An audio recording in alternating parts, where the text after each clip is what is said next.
Welcome back to Grandma's Garden. We have an issue.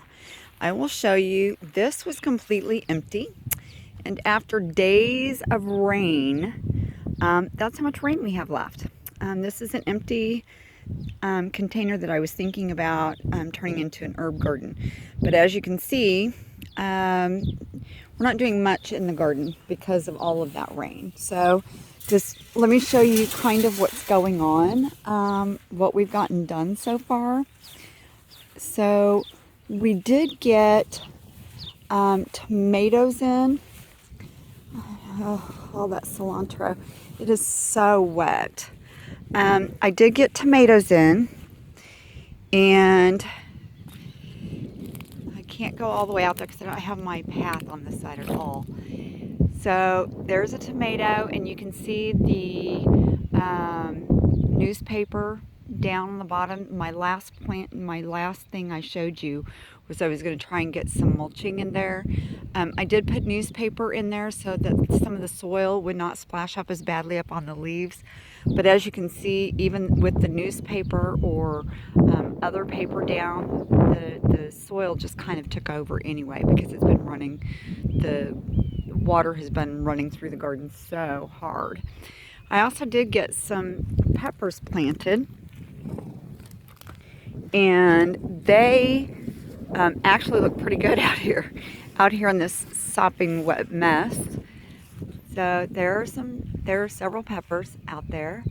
Got several kinds of peppers. I have 3 poblanos for sure. A New Mexico Joe, some sweet peppers, a sweet chocolate pepper. So they actually look pretty okay. I was not expecting them to look quite that good. So that's awesome because they were only in for a day before we got that insane amount of rain. I also have some corn starting to pop up, and we'll run over there and see how that looks. It looks like it's completely filled in again with cilantro. So we will take a look. I'll have to, as soon as it gets dry, we're expecting rain for the next 5 days off and on. So I don't know when it's going to get dry, but when it does get dry, I'll go in and pull some of that cilantro out. I don't know if you can see. It's very hard to see right now. If you can see the row of corn. Can you see those little things that look like sticks? Right there. That's corn, and you can kind of tell it's kind of in a row. It looks like this one low row might have washed out a little bit, so we'll have to take care of that. We might have to plant some more or move the row over. So that's where we are with that. Okay, this is where the beans are planted. I did tell you last time that I was going to try and get a trellis set up, but my brother was supposed to come help me with that, and that didn't happen. But I did get beans in. That was pretty late, so I didn't expect to see anything yet, especially with the little bit cooler weather. We had that 80 degrees a couple of days, and then we had a 90 degrees. So it was enough probably to get them started, but then it's been like in the 60s since then. So it's supposed to be around 70 today, so hopefully we'll see those soon. Now here I also put another eggplant and a poblano, and see that poblano is not doing as well. Typically I put in a tomato, one of those cheaper tomato cages to kind of help keep those propped up, but that's so small that it won't, the tomato cage won't really help that. So I hear some friends talking to me. Let me show you those real quick. Okay, over here by my strawberry bush, by my strawberry bed are my friends. Aren't they beautiful? They love to come say hi to me when I work out in the garden sometimes. Every once in a great while, the oldest one, the one walking over there the furthest away, will get a carrot because he loves carrots. Okay, here's an update on the grapes. Look at that. It's filling out very nicely. And the bushes are kind of crazy. They have just really taken off. As you can see here, this is the best producing bush.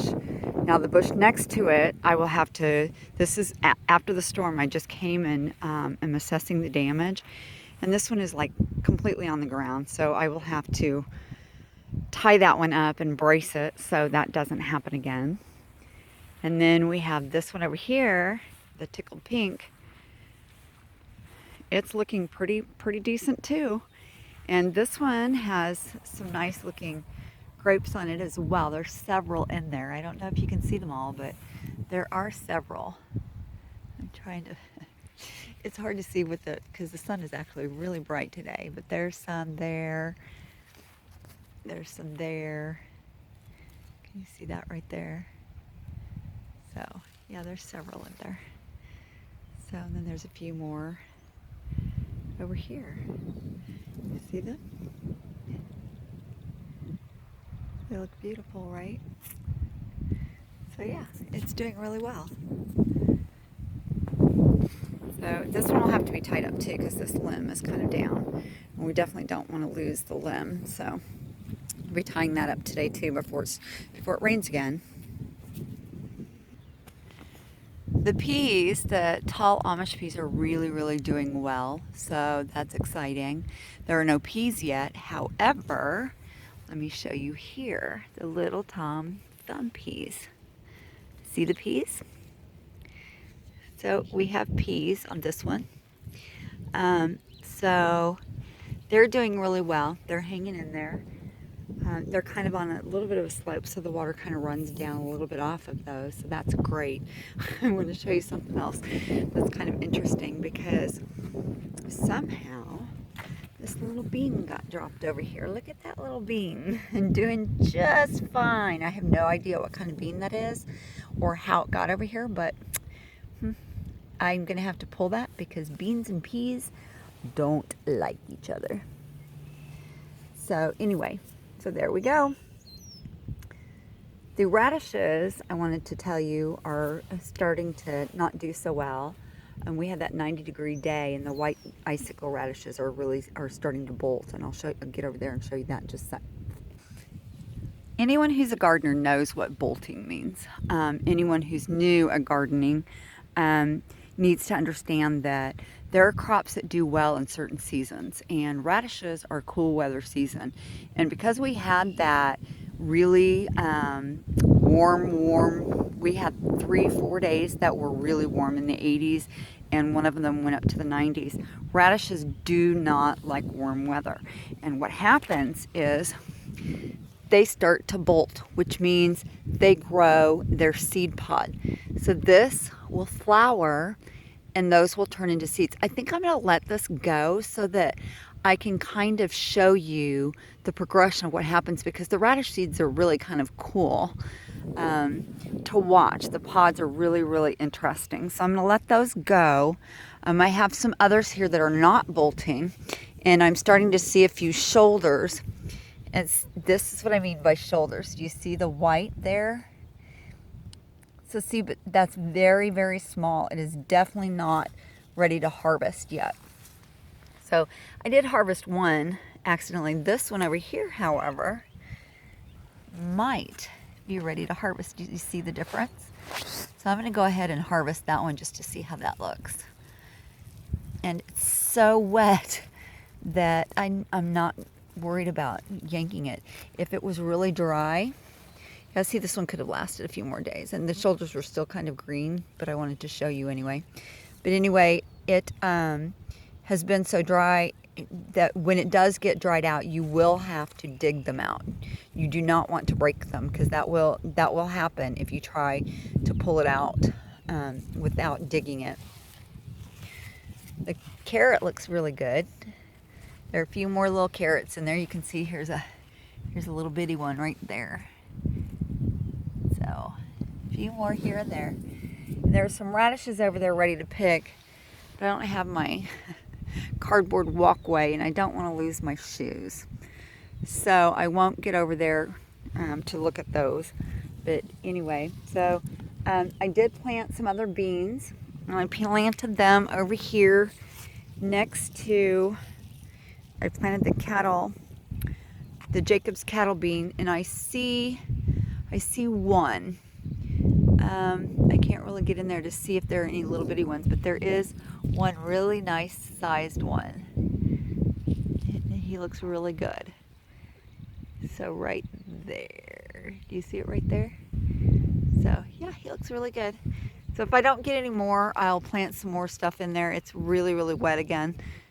Funny that that one seed is so much better off than any of the others, but that's about it, I think. I'll show you, get over to the berries and show you the berries real quick. Okay, here we are at the berries. You can see, sorry that that's in the way. I'm holding that radish, trying to hold that radish out of the way. I'll just set it down for a minute.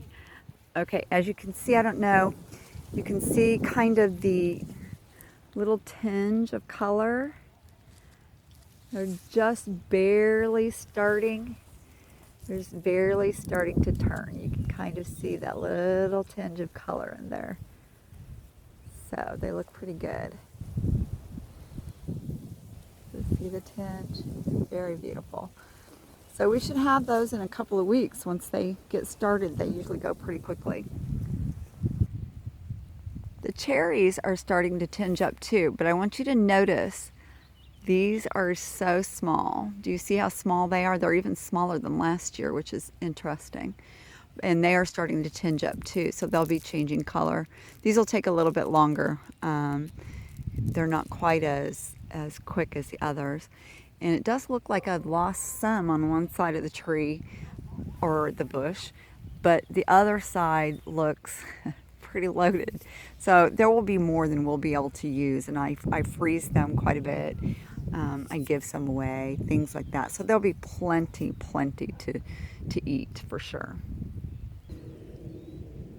Okay, there's one of my peaches. It's the only one that's actually somewhere where I can maybe reach it. Let me put my hand in there so you can kind of tell the size of it. Still pretty small, but it's growing. And the interesting thing is that the tree is actually starting to smell like peaches. So I am going to, very, very soon, I'm going to start putting those bags on there to keep the insects off of them. So I just want to make sure that I get at least a peach from this tree this year. At the very beginning of the season, I was telling you about how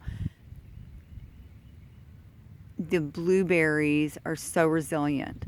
This blueberry was knocked over, it was eaten by bunnies year after year, and last year was no exception. So through the winter this year, I had this cage put over it so that the bunnies wouldn't get to it and eat it back down. And it was a stick. If you remember at the very beginning of the season, it was maybe 1 inch to 2 inches tall, and it was like 1 or 2 sticks. This is that blueberry. It's amazing. Look at how fabulous it looks.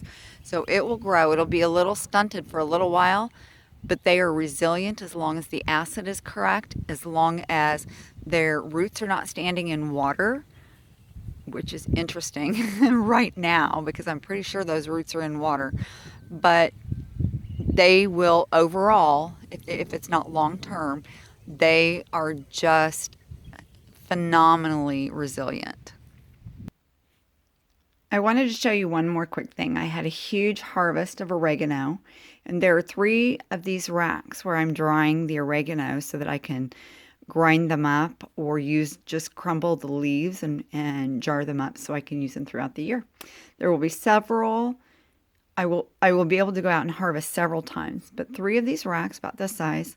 So it was a huge oregano harvest.